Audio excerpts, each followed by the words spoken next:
আসসালামু আলাইকুম রহমতুল্লাহি ওবরাকাতুহ। সুপ্রিয় বন্ধুরা, আশা করি ভালো আছেন, সুস্থ আছেন।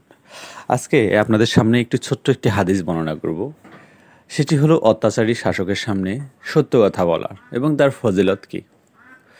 ইসাহাক ইবনে মনসুর রহমতুল্লাহ, তারিক ইবনে শিহাব রহমতুল্লাহ থেকে বর্ণিত যে এক ব্যক্তি রাসূলুল্লাহ সাল্লাল্লাহু আলাইহি সাল্লামকে জিজ্ঞেস করলো, আর তখন তিনি তার পদদয় ঘোড়ার পাদ্দানিতে রেখেছিলেন, কোন জিহাদ সর্বোত্তম?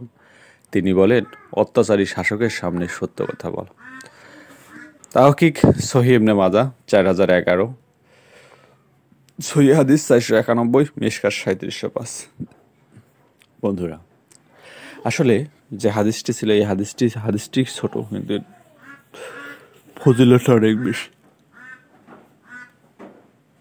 কারণ সকলে সব কিছু করতে পারে, কিন্তু অত্যাচারী শাসকের সামনে সত্য কথা বলতে পারে না। তাদের নিজের জীবন বাঁচার জন্য, পরিবারের জীবন বাঁচার জন্য সে আসলে সত্য কথা বলতে পারে না।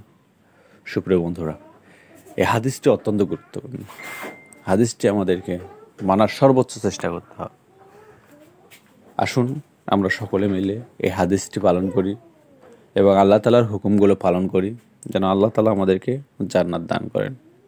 আজকে এ পর্যন্তই বন্ধুরা, ধন্যবাদ। ভালো থাকুন, সুস্থ থাকুন এবং এই হাদিসটি সকলের মাঝে শেয়ার করে জানিয়ে দিন।